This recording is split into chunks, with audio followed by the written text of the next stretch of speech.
Hello everyone, welcome back to our channel Jyoti Sangwan math classes. Hope you all are fine students. जो हमने अपनी कल class की थी उसके अंदर एक्सरसाइज 11.4 के 8th क्वेश्चन तक कंप्लीट किया था। आज हम अपना नेक्स्ट क्वेश्चन 9th से स्टार्ट करेंगे and the statement of the 9th question is 27 solid iron spheres each of radius r and surface area s are melted to form a sphere with surface area s dash। क्या है कि कोई 27 अपने solid iron spheres थे, यानी कि iron के बनाए हुए थे हमने स्फीयर्स को, और क्या था कितने थे 27 थे, उनको मेल्ट किया गया है। यानी 27 के 27 स्फीयर्स को मेल्ट किया, और जो मेल्ट किए थे स्फीयर्स उनकी रेडियस क्या है अपनी आर है, और जो सरफेस एरिया होगा उनको हम ऐसे डिनोट करेंगे। उसको क्या किया, मेल्ट किया 27 स्फीयर्स को। जो नया स्फीयर बनेगा मेल्ट करने के बाद एक हमने बड़ा बना दिया। कहने का मतलब ये कि छोटे छोटे 27 स्फीयर्स थे उनको मेल्ट करके एक बड़ा स्फीयर हमने बना दिया है। तो जो बड़ा स्फीयर अपना बन के आएगा, न्यू स्फीयर बन के आएगा, उसका जो सरफेस एरिया होगा उसको हम एच डैश से डिनोट करेंगे। ठीक है, फाइंड करना है radius R dash of new sphere. जो अपना नया स्फीयर बनेगा जो हमने मेल्ट करके बनाया 27 स्फीयर्स को, उसकी रेडियस निकालनी है, जिसको हम किसके साथ डिनोट करेंगे, आर डैश के साथ करेंगे। सेकंड पार्ट है अपना ratio of S and S dash, कि जो एस का मतलब क्या, सरफेस एरिया ऑफ द जो ओल्ड अपने आयरन स्फीयर्स थे उनका, एंड एस डैश क्या है जो न्यू स्फीयर अपना बन के आएगा उसका सरफेस एरिया। दोनों की हमें क्या बतानी है, रेशियो बतानी है यहाँ पर। सो क्या है, सरफेस एरिया ऑफ स्फीयर क्या है स्टूडेंट्स, अपना एस है। ठीक है, और जो रेडियस है वो क्या है अपनी, radius of sphere, radius of sphere क्या अपनी आर है। अभी उसने क्या बोला था कि उनको मेल्ट किया गया है और फिर एक नया स्फीयर बनाया गया है। मेल्ट किया है तो जो आयरन था यानी कि वो कंप्लीट एक क्या काम करेगा, वॉल्यूम का करेगा, क्योंकि क्वांटिटी है। क्वांटिटी के लिए हम क्या यूज़ करते हैं, वॉल्यूम को यूज़ करते हैं। सो क्या होगा, वॉल्यूम ऑफ वन स्फीयर, जो एक स्फीयर होगा उसकी वॉल्यूम निकाल लेंगे हम। और टोटल कितने हैं स्फीयर्स अपने पास, 27 है। अगर एक की वॉल्यूम पता होगी तो उसको 27 से मल्टीप्लाई करके हम 27 स्फीयर्स की वॉल्यूम्स को इजीली फाइंड आउट कर सकते हैं यहाँ से। So volume of one sphere क्या होती है अपनी, होती है 4/3 pi r cube. So this is the volume of a sphere. ठीक है, अभी ऐसे ऐसे कितने थे, सेम स्फीयर्स थे अपने पास, कितने 27। सो वॉल्यूम ऑफ 27 सच स्फीयर्स, ऐसे ऐसे कितने से स्फीयर्स अपने 27। तो ज़्यादा है तो क्या करेंगे, मल्टीप्लाई करेंगे 4/3 पाई आर क्यूब। 3 से कैंसिल आउट हो जाएगा, 3 9 जा 27, सो 4 9 जा 36, यानी कि 36 पाई आर क्यूब। ठीक है, ये अपने क्या आ गई, वॉल्यूम आ गई सभी स्फीयर्स की, 27 के 27 स्फीयर्स की। अब इसने नेक्स्ट क्या बोला था, are melted to form a sphere. इन सभी को मेल्ट किया गया है और एक स्फीयर हमसे बनवाया गया है यहाँ पर, उसका सरफेस एरिया क्या है अपना एस है। रेडियस निकालनी है हमें R dash of new sphere. जो नया स्फीयर बन के आया है उसकी रेडियस क्या होगी, यानी कि आर डैश हमसे निकलवाया गया है यहाँ से। सो क्या होगा अकॉर्डिंग टू क्वेश्चन, देखो नया स्फीयर है, अब नया स्फीयर है तो वॉल्यूम का फॉर्मूला तो उसका भी सेम रहेगा। तो क्या होगा उसका 4/3 pi r dash cube, r dash cube, क्योंकि इसने क्या बोला था कि जो नया स्फीयर है उसकी रेडियस किससे डिनोट करना, हमें आर डैश के साथ डिनोट करना है। और ये किसके इक्वल है, हमें निकाला कैसे, इसको बनाया कैसे, जो 27 स्फीयर्स थे उनको मेल्ट करके, यानी जो पहले स्फीयर्स थे 27 उन सब की जो टोटल वॉल्यूम थी वो अकेले इस स्फीयर की वॉल्यूम होगी। यही इस पे अकॉर्डिंग टू क्वेश्चन आएगा अपना। क्यों आएगा, क्योंकि क्या था, एक स्फीयर बनाया है तो उसकी जो वॉल्यूम है वो कैसे है, जो 27 स्फीयर्स को मेल्ट किया था, यानी कि अलग अलग स्फीयर्स की वॉल्यूम थी, एक जैसे थे तो 27 के साथ मल्टीप्लाई कर लिया था। उन 27 स्फीयर्स की वॉल्यूम क्या है, अकेले नए स्फीयर की वॉल्यूम के इक्वल है अपनी। सो 4/3 पाई आर डैश क्यूब, यानी नए स्फीयर की वॉल्यूम जो है इज इक्वल्स टू क्या आ जाएगी, 36 पाई आर क्यूब। क्यों, क्योंकि ये क्या थी, 27 स्फीयर्स की वॉल्यूम थी अपनी क्या, 36 पाई आर क्यूब। अभी जो कैंसिल होगा उससे हमको हम कैंसिल कर लेते हैं, पाई से पाई कैंसिल आउट हो जाएगा, 4 9 जा क्या हो जाएगा 36 हो जाएगा। अभी हम क्या करेंगे, हमें निकालना है आर डैश क्यूब, क्योंकि नई वॉल्यूम निकालनी है, हमें नई रेडियस निकालनी है नए स्फीयर की।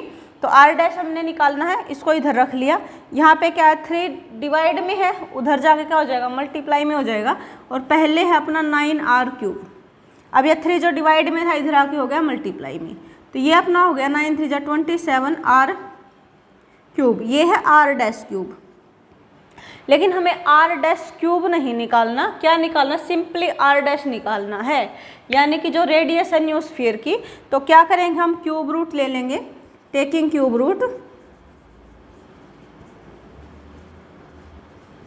Roots on both sides. ठीक है, क्या किया हमने, क्यूब रूट्स लिया बोथ साइड। तो क्या हो जाएगा स्टूडेंट्स, फिर अपना ये आर डैश क्यूब था, इसका हमने लिया cube root, is equal to क्या है 27 आर क्यूब, और इसका लिया हमने क्यूब रूट। ठीक है, अभी क्यूब रूट है यानी कि 3 पावर्स में से एक बाहर निकलेगा, तो ये हो गया आर डैश।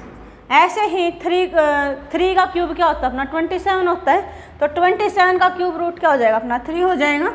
3 की मल्टीप्लाई 3 टाइम्स करोगे तो हमें 27 मिल जाएगा। तो 3 नंबर्स में से एक को बाहर निकालना होता है क्यूब रूट्स के लिए। सो 3 × 3 यानी कि 27, उसमें से क्यूब रूट है तो एक बाहर आ जाएगा, जैसे हम स्क्वायर रूट निकालते हैं।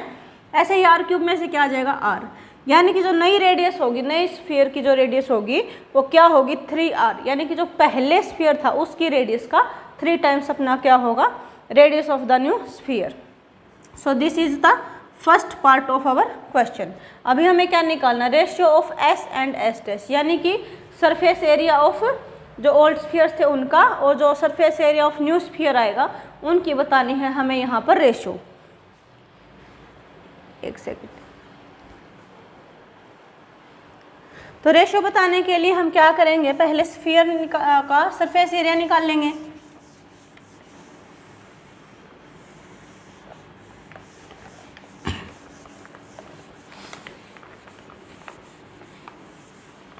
सो we have R dash is equal to 3r, तो इसको हम यहाँ पर एक बार राइट कर लेते हैं। आर डैश अपना क्या आ गया 3r आ गया है। ठीक है, अभी हमें क्या निकालनी है, रेशियो निकालनी है S and S dash. S का मतलब क्या, जो ओल्ड सरफेस एरिया आएगा स्फीयर्स का, और ये क्या है एस डैश का मतलब क्या, जो न्यू स्फीयर है उनका सरफेस एरिया है। सो सरफेस एरिया ऑफ स्फीयर क्या होगा स्टूडेंट्स 4πr², जो कि अपना क्या है एस है, तो इसको हम क्या लिख देंगे एस लिख देंगे कि ये क्या है अपना जो ओल्ड स्फीयर्स थे उनका सरफेस एरिया क्या है एस है, जो कि कितना है 4πr², क्योंकि सरफेस एरिया ऑफ स्फीयर क्या होता है अपना 4πr²। ऐसे ही surface area of new sphere, जो न्यू स्फीयर बनेगा अपना उसका सरफेस एरिया क्या होगा स्टूडेंट्स अपना सेम 4π, अभी उसकी रेडियस क्या है अपनी आर डैश के साथ डिनोट कर रहे हैं, तो आर डैश स्क्वायर हो जाएगा यहाँ से। ठीक है, तो फिर रेशियो होगी दोनों की, ratio of S and S dash, ये क्या है अपना एस डैश है। ठीक है, एस डैश को ब्रैकेट में डाल देना, कंफ्यूजन नहीं होगी। So ratio of S and S dash की दोनों की जो रेशियो होगी वो क्या होगी अपनी 4πr², ये रहा सरफेस एरिया है, और ये नया है जिसके साथ रेशियो बतानी है क्या 4πr²। ठीक है, 4π से 4π कैंसिल आउट हो जाएगा, ये यहाँ पर r से r डैश नहीं कैंसिल हो, क्योंकि दोनों अलग अलग चीज़ें हैं यहाँ पर। तो यहाँ से रेशियो बनाने के लिए हमारे पास जो रिलेशन है उसका यूज़ करेंगे। तो अपना जो r डैश है वो किसके इक्वल है 3r के इक्वल है, तो इसको रख लेंगे हम यहाँ पे r², r डैश है 3r के इक्वल, और फिर अपना क्या स्क्वेयर था, r डैश स्क्वेयर था ना, अकेला r डैश अपना 3r के इक्वल है, तो r डैश स्क्वेयर क्या होगा 3r² के इक्वल हो जाएगा। यहाँ से अगर हम सोल्व आउट करेंगे तो ये मिलेगा r², 3 का स्क्वायर क्या होगा 9 होगा, और r² क्या हो जाएगा r² आ जाएगा। अभी क्या होगा r² से r² कैंसिल आउट, यानी कि 1/9। अभी रेशियो है तो इसको हम क्या लिख सकते हैं 1:9। सो this is the ratio of S and S dash, and this is our 9th question. I hope कि आपको समझ में आया होगा।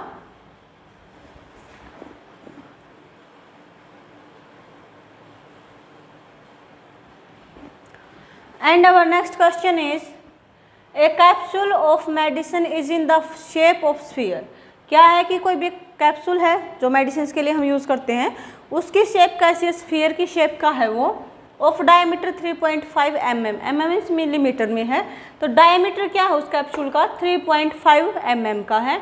हाउ मच मेडिसिन यानी कि उसके अंदर कितनी मेडिसिन, कितने के लिए क्या यूज़ करते हैं, वॉल्यूम को यूज़ करते हैं, यानी कि क्वांटिटी की बात की गई है यहाँ पर। वहाँ से आइडिया हो जाता है, ठीक है, नहीं तो क्या है कि mm³ लिखा हुआ है यहाँ पर, क्यूब हमेशा ही हम वॉल्यूम के लिए यूज़ करते हैं, तो क्या है यहाँ से भी आप आइडिया ले सकते हो कि हमें सरफेस एरिया निकालना, वॉल्यूम निकालनी कैसे है। Is needed to fill the capsule, कि कैप्सूल को फिलअप करने के लिए हमें कितनी क्वांटिटी की नीड है, ये पूछा गया है हमसे, कितनी मेडिसिन उसके अंदर आएगी, कैप्सूल के अंदर आएगी, तो कितनी यानी कि क्वांटिटी की बात है। क्वांटिटी की बात है तो क्या लगाते हैं, हम वॉल्यूम ही लगाते हैं। और सेकेंडली इसने हिंट दे रखा है mm³ लगा करके कि हम क्या निकालना, हमें वॉल्यूम ही निकालनी है यहाँ पर। सो वॉल्यूम ऑफ स्फीयर का सिंपली हमारा क्या लगाना, फॉर्मूला लगाना है यहाँ पर। सो डायमीटर ऑफ कैप्सूल क्या है 3.5 mm, ठीक है। अभी 3.5 है तो इसको पॉइंट को रिमूव कर लेते हैं हम, क्या लिख सकते हैं इसको 35/10 mm, ठीक है।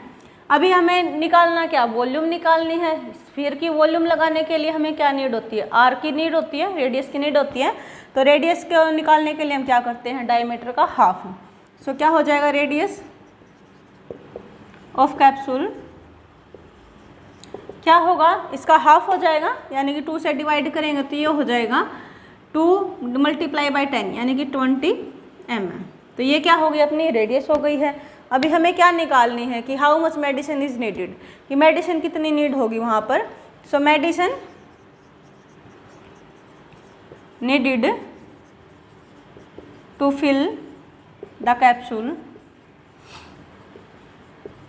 यानी कि क्या है, एक तरीके से वॉल्यूम ही है ये अपनी, ठीक है।